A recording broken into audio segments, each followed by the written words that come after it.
Welcome to the Hindu editorial dictation. Heading is back and forth. Ready? Start. Pakistan's moves to tackle terrorism on its soil, particularly cross border terrorism, have often been described as one step forward and one step back. When it comes to the broader support terror groups have enjoyed within the country. Thus, it would come as little surprise that within days of issuing a statutory regulatory order listing that included Daud Ibrahim, the latest Zaki UR Rahman Lakvi, and about 85 other designated terrorists, directing officials to implement the UNSC committee resolutions against them. Pakistan's Foreign Affairs Ministry denied that the listing was new. The listing had UNSC and Interpol information on at least 5 Pakistani passports and 3 Karachi addresses that belonged to Dawood, the former underworld don and the accused mastermind of Mumbai's 1993 blasts. However, the MEA says that the SRO did not imply an admission that the lives there. Instead, it argues the move was a routine one as a part of Pakistan's international commitments.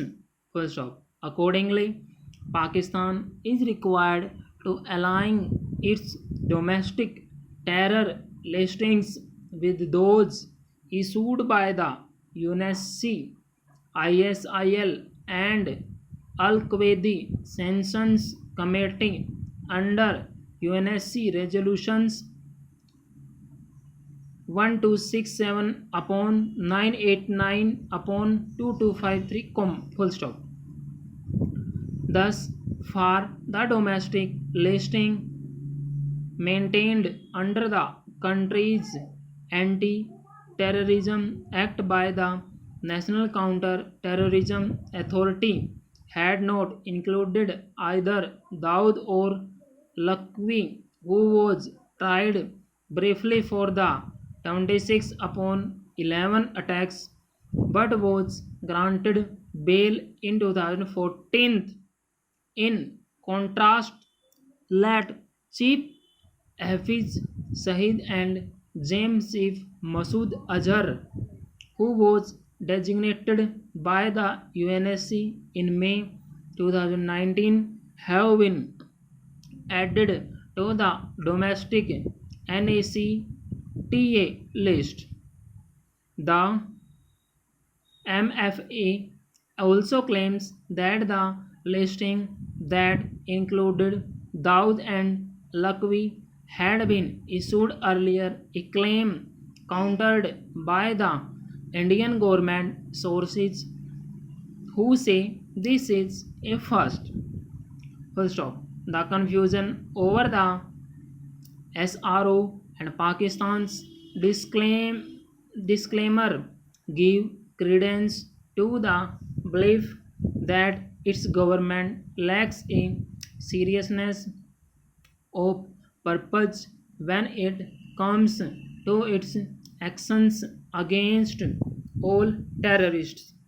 If, in fact, the SRO had named these terrorists in past orders, then why has it failed to add them to its domestic listing? Question mark.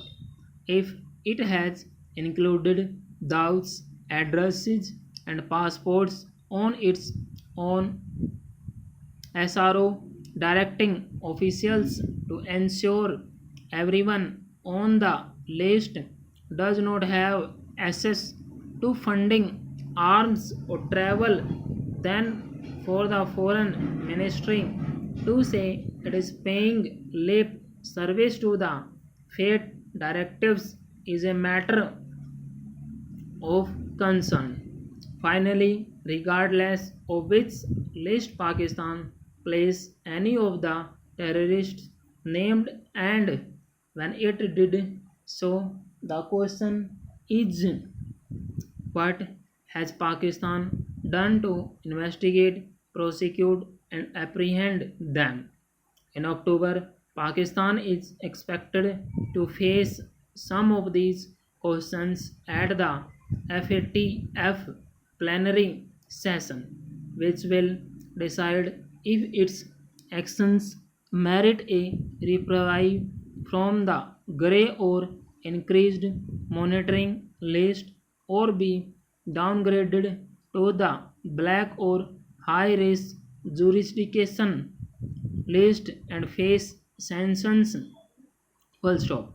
Pakistan needs to show proof of its actions on the ground rather than going back and forth on the paperwork. Full stop.